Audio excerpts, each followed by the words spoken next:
عاملين ايه؟ يا رب يكون كلكم بخير. النهارده بقى عندنا فيديو جميل جدا باذن الله يعجبكم. اول حاجه نصلي على النبي كده ونحط لايك، وتعالى بقى نشوف ايه الفيديو ماشي معانا ازاي. بصوا بقى كده، جبنا حله وبعدين معلقه توم كبيره، وماما ماما قلت التوم مع شويه زيت. واول ما التوم ريحته طلعت كده حطينا معلقه صلصه مع نص معلقه من الهريسه. وبعدين معانا بقى ايه شويه طماطم كده ضربناهم في الخلاط، وهنسيب التسبيكه دي تتسبك عادي خالص. تمام كده. ونحط لها البهارات العادية خالص اللي هي بتكون ملح وفلفل وكمون وكزبرة، شوية سكر طبعا عشان الحموضة. ونسيبها تتسبك على نار هادية. بعدين هنا بقى معايا بطاطس، ومعايا زي ما انتوا شفتوها كده، ومعايا هنا بحمر بتنجان.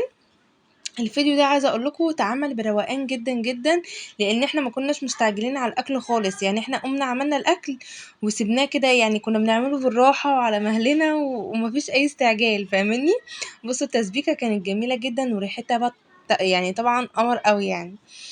المهم، زي ما انتم شايفين ببدأ نحمر البتنجان كده. وزي ما انتم شايفين برضو البتنجان ما تحرقهوش، هو واخد لون الذهبي الجولد ده جميل. يعني ما تحاوليش ان انت تحمري البتنجان اللي هو يكون غامق قوي ده. وطبعا لما بتعملي البتنجان بتحطي عليه رشة ملح وتسيبيه ينزل السوائل اللي فيه، وبعدين بتشطفي البتنجان وتحمريه بيطلع معاكي بالشكل ده. هنا بقى معانا التسبيكة، بصوا ده القوام بتاع التسبيكة بتاعتنا او الصلصة بتاعتنا اللي احنا عايزينها. الحلة دي هنشوف دلوقتي احنا هنعمل معاها ايه وفيها ايه والكلام ده كله. جبنا صينية، هتحطي في قاع الصينية كده هتحطي شوية من الصلصة. وبعدين زي ما قلت لكم بقى، يعني اعمليها بمزاج، اعملي الاكل بنفسه وبمزاج كده. هيطلع معاكي طعمه حلو وريحته حلوه وجميل وزي الفل. بدأنا بقى نجيب البتنجان، هنحط كده على طول، مش الرص يعني الرص اللي هو، هنحط البتنجان كده على طول. ماشي كده. وبعدين ممكن تقطعي البتنجان ده زي ما انت عايزه، ممكن تقطعيه مكعبات، تقطعيه كده زي ما احنا مقطعينه. احنا اللي كانت كبيره بنقطعها طرنشات، واللي كانت صغيره بنعملها دوريات كده عادي. فانت ممكن تقطعي التقطيعه اللي انت عايزاها. انا لما باجي اعمل الصينيه دي اصلا بقطع كله كده مكعبات، واحمرها البطاطس والبتنجان والفلفل، وبحمرها. وبعدين ايه برص بقى زي ما انا عايزه، احط كله في كله كده واقلبهم كلهم مع بعض واحطهم في الصينيه. واحط مره واحده الصلصه. زي ما انت بتحبي تعملي الصينيه بتاعتك اعمليها.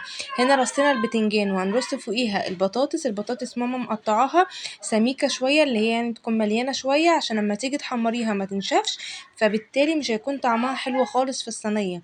فانت لازم تقطعيها تقطيع تخين شويه عشان يكون طعمها حلو وتستحمل السوا والكلام ده كله، لان انت لو قطعتيها رفيع هتكون ناشفه جدا ومش حلوه. رصينا البتنجان ورصينا كده البطاطس. وبعد كده هتبدأي ان انت ترصي بتنجان تاني فوق البطاطس. طبعا الصينية دي ممكن تعملي لحمة مفرومة، وبعد ما تحطي البطاطس كده تحطي اللحمة المفرومة بتاعتك العصاج اللي عندي اللي انت بتعمليه، وبعدين تحطي فوقيه البتنجان وترصيه كده زي ما انت شايفة. وبعدين عندنا بقى فلفل رومي وفلفل حامي اللي هو السبايسي، هتبدأي برضو تحمريهم وترصيهم كده. وده اختياري طبعا، الفلفل ده اختياري بالنسبة لك، عايزة تحطيه حطيه، مش عايزة خلاص. بس يعني لو حتى انت مش بتحبي الحاجة تكون سبايسي قوي، ممكن تحطي بس واحد فلفل بس في النص كده، هيديكي ريحة حلوة، وهيديكي برضو طعم مفهوش حرقان قوي، بس هيديكي طعم حلو. هنا عشان طبعا بيحبوا الشطة والحاجات دي كلها فعملوا كذا واحد. هتبدأ ان انت ترصي كده الفلفل بتاعك فوق البتنجان. وبعدين هنبدأ بقى نحط بقية التسبيكة كلها. طبعا اي ايه مش فاهمة. هتحط التسبيكة كلها يعني، معلش انا اتلخبطت. هنبدأ نحط كده التسبيكة وبعدين نشوف بقى. بصوا الصينية اصلا صينية مسقعة قمر والله، جميلة جدا جدا. بصوا هي على النار حلوة قوي قوي. بعد ما شفنا القمر ده، هنا كنت جايبه كده قرنبيطه صغننه، لقيت بقى القرنبيط طلع.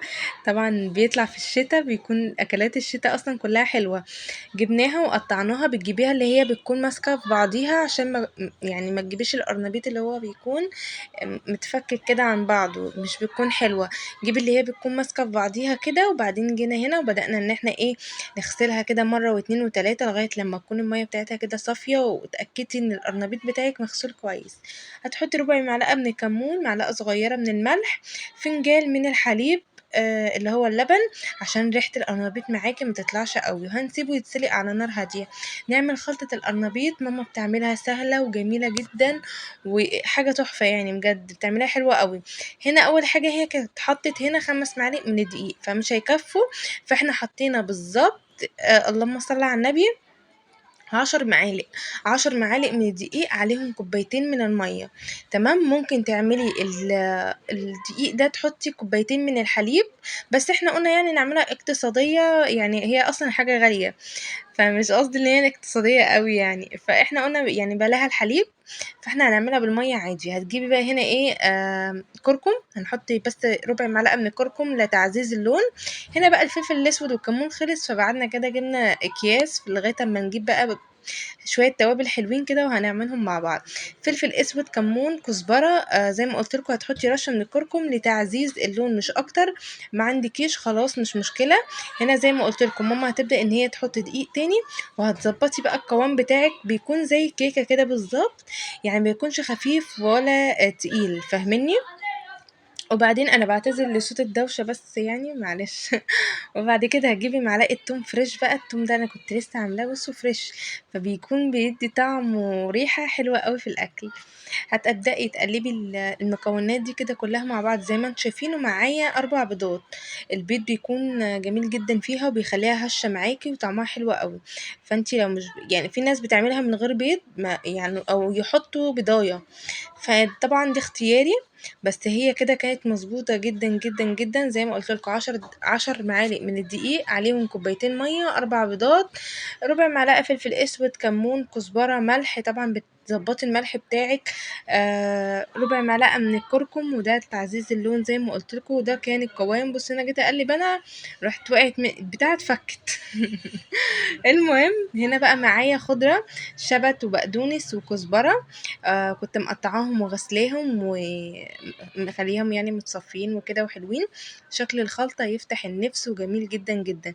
اللهم صل على النبي، القرنبيط بيطلّع ريم، تطلّعي الريم ده من عليه عشان يكون نضيف معاكِ وزي الفل وريحته جميلة جدًا. معايا كمان هنا بقى بعد لمّا القرنبيط بتاعي استوى وطلّعناه زي ما أنتم شايفين، ماما كده لبست جوانتي، وبعدين هتبدأ تحط القرنبيط في الخلطة بتاعتنا. زي ما أنتم شايفين الخضرة ما بتسمرش في الزيت خالص، خالص يا جماعة، وهتشوفوا معايا دلوقتي القرنبيط مديّة له ريحة جميلة جدًا، والطعم الخضرة بيكون في القرنبيط حلو أوي. هنا بقى كنت بابدأ إن أنا أضبّط الطبق، حطيت كده خضرة. بُصّوا بقى القرنبيط الخضرة يعني مخضرة، مش اللي هي دبلانة ولا اللي هي مسمرة في القرنبيط، وجميلة جدًا، جدًا، جدًا. في ناس بتحط baking powder في الخلطة، في ناس بتحط اللي هو اللي هو مش عارفة اسمه إيه ده التاني اللي هو زي البيكنج باودر ده مش فاكرة اسمه. اللي هو يعني ينفخ معاكم القرنبيط وكده، بس هو البيض كفاية أوي إن هو يعمل معاكم. أنا ما حطيتش نشا زي ما أنتم شفتوا، والقرنبيط بتاعي بسم الله ما شاء الله مقرمش وجميل جدًا. وطبعًا بقية الخلطة مش هتترمي، ماما كده حطيتها في الزيت مرة واحدة مع بعضيهم، هتعملي بقى حتة فطيرة قمر. بُصّي المسقعة بعد ما طلعت من الفرن كانت جميلة جدًا، جدًا، وسِبناها بردت شوية. هنا القرنبيط طعمه تحفة، تحفة وبجد جميل جدًا. وهنا بقى الفطيرة اللي إحنا عملناها. يا رب يكون الفيديو عجبكم، لو عجبكم ما تنسوش تحطوا لايك وتقولوا لي رأيكم في الكومنتات، وهاستناكم في فيديو جديد. باي، باي.